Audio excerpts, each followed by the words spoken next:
Evening, everyone. I am going to update you on what has been happening in the world of data transfers over the last 12 months.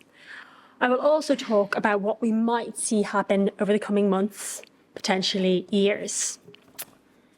But first, by way of a quick refresher, following the invalidation of Privacy Shield in 2020, EU and US institutions moved quickly to try and design a framework that could replace Privacy Shield, but at the same time address the concerns of the CJEU in the Schrems II decision.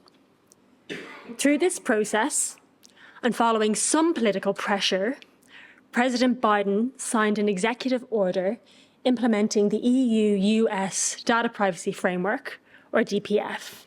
This happened in October 2022, and a few weeks later, a draft adequacy decision was published in favour of the DPF.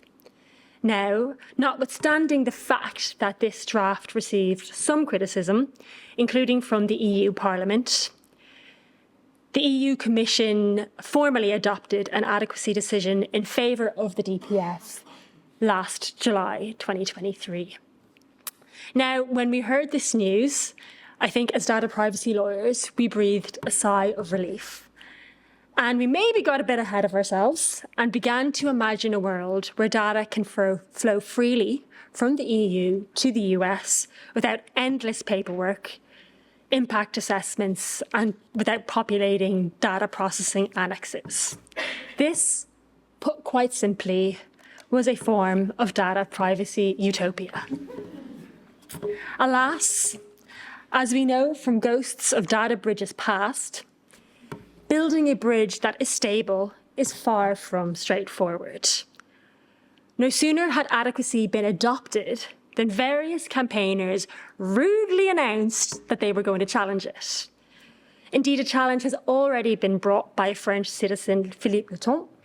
However, this was dismissed on the basis that he failed to establish the presence of harm to himself personally.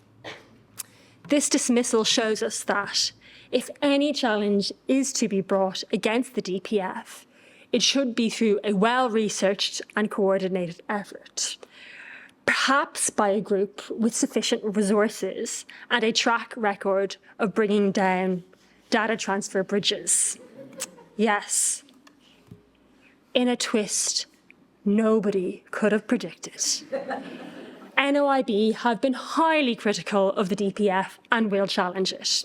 In particular, they have emphasised that it is a copy of Privacy Shield, which in turn was a copy of Safe Harbour. NOIB chairperson Max Schrems issued the following very restrained and diplomatic statement about the DPF. They say the definition of insanity is doing the same thing over and over again and expecting a different result.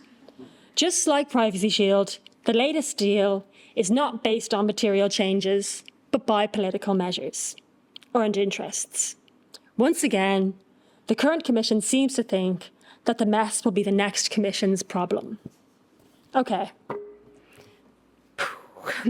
So, in order to understand where these criticisms come from, it is helpful to discuss some differences and similarities between the DPF and Privacy Shield.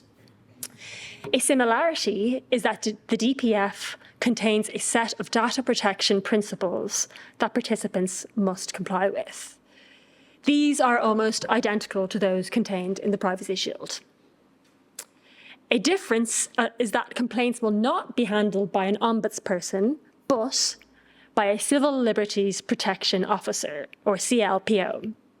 Okay, so it's not a massive difference, but another difference is that a more meaningful difference is that an additional layer of redress is offered in the form of a new Data Protection Review Court. However, data subjects won't have a right to be heard directly by the Data Protection Review Court. Complaints and hearings will instead be managed through their data protection authority or through a special advocate.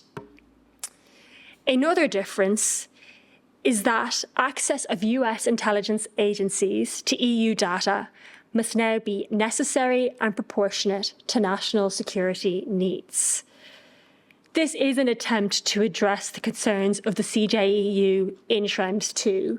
However, the DPF does not define the terms necessary and proportionate. It is therefore probably not unfair to describe the DPF as an attempt to rearrange the deck chairs on the Titanic and ignore the massive iceberg, which is, of course, the push to reform FISA 702. So, where does that leave us? Well, you can forget about Tyson Fury and Usyk this coming Saturday, because the big ticket fight is taking place in the CJEU a few years from now. In the red corner, with a record of 2 wins and no defeats, we have data privacy poster boy, the Austrian Avenger, Max Schrems. And in the blue corner, we will have whatever poor multi-billion-dollar organization whose reliance on the DPF he chooses to challenge. Where will this fight be won and lost?